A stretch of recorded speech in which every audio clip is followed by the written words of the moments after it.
भी सोचा है कि सिगरेट जो कि हर गली मोहल्ले में मिलती है उसका इतिहास कितना पुराना है और इंडिया में गोल्ड फ्लैग जैसे ब्रांड्स की कहानी क्या है। आज हम सिगरेट के सफ़र पर चलेंगे और उसके सबसे मशहूर ब्रांड्स और उसके इंटरेस्टिंग हिस्ट्री के बारे में बात करेंगे, जिसमें हम लोग टोबैको के इतिहास, पहले सिगरेट से लेकर आज तक दुनिया में रोज कितनी सिगरेट बनाई और पी जाती है, इन सभी विषयों पर विस्तार से चर्चा करेंगे। तो कृपया अपनी इंडीमेंट बुझाकर वीडियो का मजा लें। सिगरेट पीजिए और गम गलत कीजिए। एक आने में दो मिलती है मेहरबान, एक आने में दो सिगरेट पीजिए। असली वर्जीनिया का बना हुआ भारतीय सिगरेट।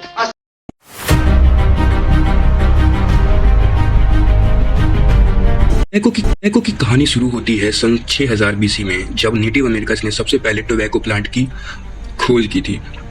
टोबैको यानी निकोटियाना टोबैकम सिर्फ अमेरिका में उस समय पाया जाता था और ये नाइटसीड फैमिली का एक मेंबर है जो पॉइजनियस होता है। लेकिन उस समय जो नेटिव अमेरिकन्स थे वो टोबैको को एक धार्मिक और हेल्थ के लिए एसोसिएट मानते थे और इसलिए स्मोक किया करते थे। जब 1492 में क्रिस्टोफर कोलंबस अमेरिका आया तो नेटिव अमेरिकन्स ने उनको खाना पीना और साथ में टोबैको की लिफ्ट भी गिफ्ट की, पर कोलंबस को समझ नहीं आया और उसने वो पत्तियां समुद्र में ही फेंक दी क्योंकि उनमें से काफ़ी तेज बदबू आ रही थी।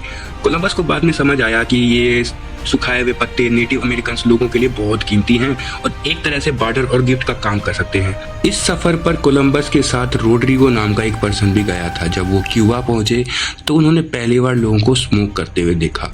यह देखकर रोड्रिगो बड़ा हैरान हुआ तो उसने भी उस चीज़ को ट्राई करने की सोची और इसी वजह से रोड्रिगो डे जेरेज को यूरोप का पहला चेन स्मोकर माना गया, क्योंकि उनको इस चीज़ की इतनी ज़्यादा लत लग गई थी कि वह दिन रात से स्मोक करने लगे थे।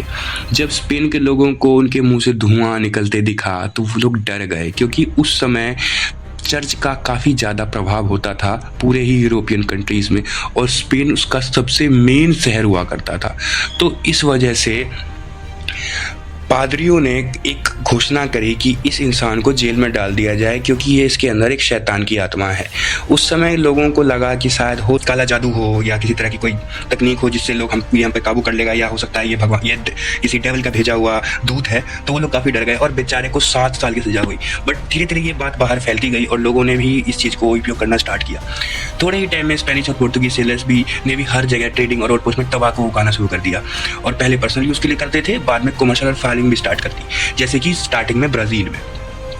करें कि सिगरेट की शुरुआती समय की, तो सिगरेट का सबसे पुराना समय जो पुराना इतिहास जो कि दर्ज है वो 16वीं सदी में स्पेन का है। उस समय सेविल नाम के एक शहर जो कि स्पेन का एक पार्ट था, वहाँ के गरीब लोग बचे हुए तंबाकू को कागज में लपेट कर पीते थे। इसे वो लोग सिगारियो बोलते थे, जो कि छोटी सिगार का एक शब्द है जो आगे चलकर सिगरेट बन गया।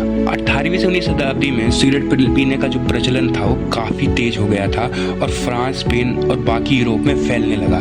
फ्रांस ने इसे सिगरेट का नाम दिया और धीरे धीरे फैशन और समाज में प्रतिष्ठा का प्रतीक बन गया था।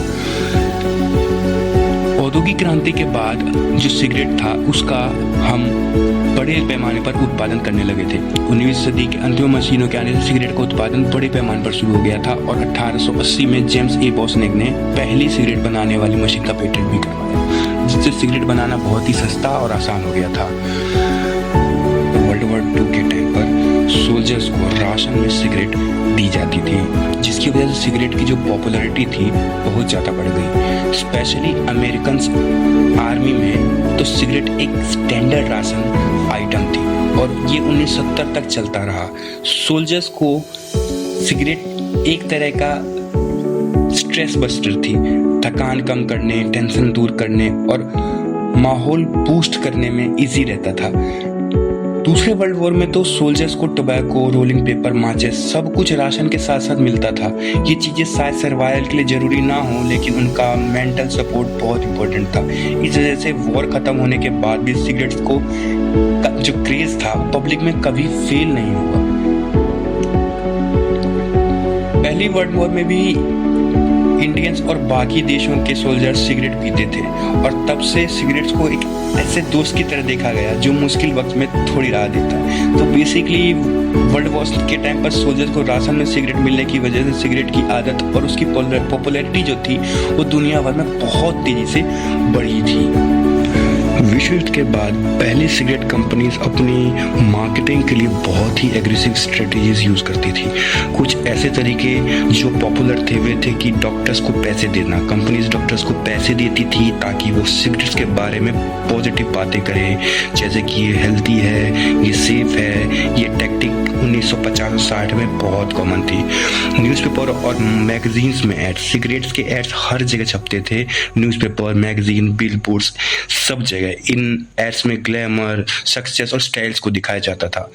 बच्चों तक को टारगेट करना, कुछ ब्रांड्स ने कार्टून कैरेक्टर्स जैसे जोई कैमल और कलरफुल एड्स के थ्रू बच्चों को भी अट्रैक्ट करने की कोशिश करी थी ताकि वो फ्यूचर में कस्टमर्स बन सके।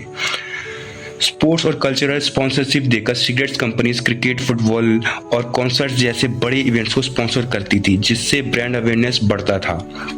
इंडिया में एडवर्टाइजमेंट 1980 से 90 तक टबाको कंपनीज ने एड बैन को रोकने के लिए पॉलिटिकल लॉबिंग की, जिससे जो निष्कर्ष है या फिर जो ऑर्डर है वो न हो पाए और इसको डिले किया जा सके।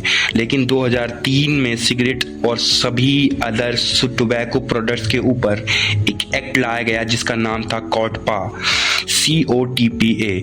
इसके पास होने के बाद जिसमें टोबैको एड्स पर भी बैन लगाया गया था और 2004 से लेकर 16 तक स्टेप बाय स्टेप सिगरेट्स के ऐड पर रिस्ट्रिक्शन लगाने चालू हुए। 2004 में प्रिंट मीडिया से एड्स को बंद कर दिया गया, यानी न्यूज़पेपर वगैरह से एड्स को बंद कर दिया गया। 2005 में टीवी और मूवीज में स्मोकिंग सीन्स पर रिस्ट्रिक्शंस लगा दी गई थी और 2016 में आप ऑनलाइन और डिजिटल एड्स भी सिगरेट्स के बैन कर दिए गए।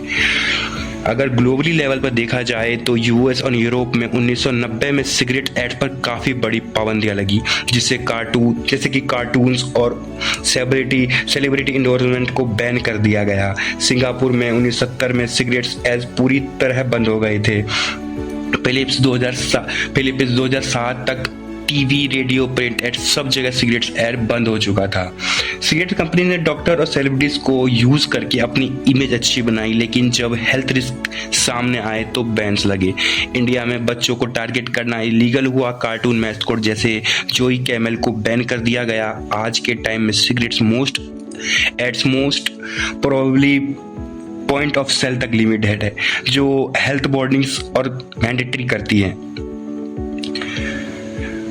पॉइंट ऑफ सेल तक लिमिटेड मतलब सिगरेट की एडवर्टाइजमेंट अब सिर्फ उन जगहों तक सीमित होती है जहां सिगरेट बिकती है, जैसे दुकान, किराना स्टोर, तंबाकू शॉप, मतलब टीवी, न्यूज़पेपर, सोशल मीडिया। ये पब्लिक जगह सिगरेट एड्स अलाउड नहीं है। सिर्फ वही जगह जहां सिगरेट खरीदी जा सकती है वहीं थोड़े बहुत एड्स या ब्रांडिंग लगाई जा सकती है। सिगरेट के पैकेट्स पर हेल्थ वार्निंग जैसे कि स्मोकिंग कैंसर से होता है, धूम्रपान जान के लिए खतरा लिखना जरूरी होता है। ये वार्निंग्स बड़े क्लियरली और विजिबल फॉन्ट्स में होती है ताकि लोग सिगरेट के नुकसान से अवेयर हो सके। इसका मकसद यही है कि सिगरेट्स को प्रमोशन को पब्लिक जगह पर ना हो और लोगों को सिगरेट के हेल्थ रिस्क के बारे में हमेशा याद दिलाया जाए ताकि स्मोकिंग कम हो सके। को दुनिया भर में पॉपुलर बनाने में कुछ बड़ी कंपनियों का बहुत बड़ा रोल रहा है। ये कंपनी सिर्फ अपने देश में ही नहीं बल्कि इंटरनेशनल लेवल पर भी सिगरेट की पहचान बन गई।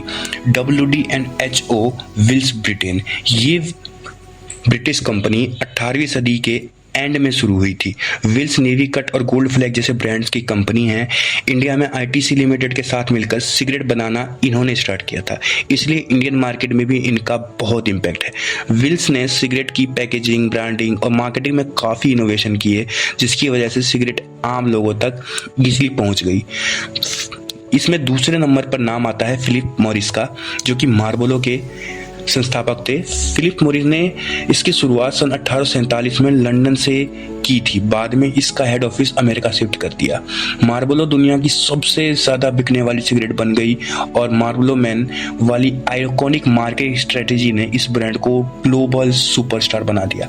मॉरिस ने पहले वुमेन्स और फिर मैन, दोनों के लिए अलग अलग ब्रांडिंग की, इसलिए हर तरह के लोग इस ब्रांड को पसंद करते हैं। तीसरे नंबर पर नाम आता है आरजे रेनल्ड्स का। ये कंपनी 1875 में अमेरिका में बनी थी और कैमल, विंस्टन, पालमाल जैसे पॉपुलर ब्रांड को रिप्रेजेंट करती है। आरजे रेनल्ड्स ने सिगरेट के टेस्ट, पैकेजिंग और उसके एड्स में बहुत एक्सपेरिमेंट्स किए। अमेरिका में सिगरेट्स को प्रमोट करने के लिए लोगों तक पहुंचने में इनका मेजर रोल रहा है। अगर आप ऐसी अनसुनी और दमदार कहानियां सुनना चाहते हैं तो इस वीडियो को लाइक करें, चैनल को सब्सक्राइब करें और कमेंट में बताओ कि अगला टॉपिक क्या होना चाहिए। मैं हूं अभिनव और मिलते हैं एक और जबरदस्त कहानी के साथ। धन्यवाद।